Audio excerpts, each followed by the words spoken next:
नमस्कार. आज मी वटपौर्णिमा स्पेशल चटपटीत असे सुरणाचे काप करते आहे. गॅस चालू केला आहे, कढई तापत ठेवली आहे, त्याच्यामध्ये पाणी घातलेलं आहे.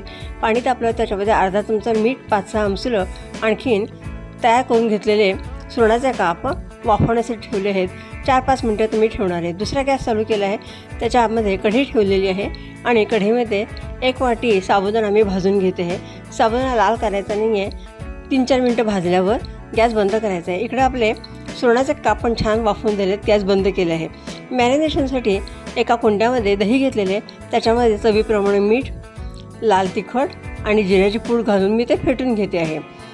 इथं सुरणाचा काप करण्यापूर्वी मी सुरण तालं काढून मिठाच्या पाण्यामध्ये धुवून घेऊन मग त्याचे काप केलेले आहेत. सुरण हे सर्वश्रेष्ठ कंद आहे जे ब्लड प्रेशर, डायबेटीस, मूळव्याध आणि लिव्हरच्या विकारावर अत्यंत उपयुक्त आहेत.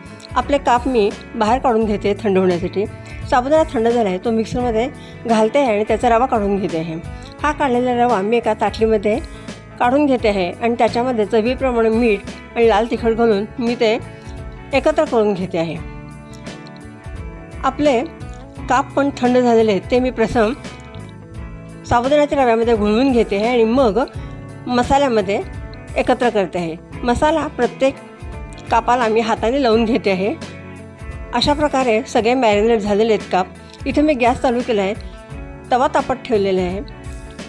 तयार केलेले काप मी डायरेक्ट तव्यावर ठेवलेले आहेत, पण तुम्ही हे मॅरिनेट केलेले काप परत एकदा साबुदाण्याच्या रव्यामध्ये दोन्ही बाजूला घुळवून घ्या आणि मग ते शॅलो फ्राय करा, म्हणजे तुमचे काप हे अजून जास्त कुरकुरीत होतील. काप हे मी वर खाली करून शॅलो फ्राय करून घेतलेले आहेत.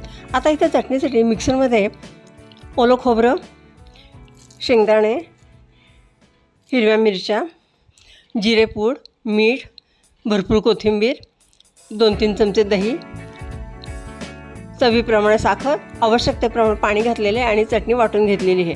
अशा प्रकारे आपले क्रिस्पी आणखीन उपवासाच्या दिवशी तोंडाची चव वाढवतील असे सुरणाचे काप तयार झाले आहेत. रेसिपी आवडल्यास लाईक, शेअर, सबस्क्राईब करा, प्रतिक्रिया कळवा.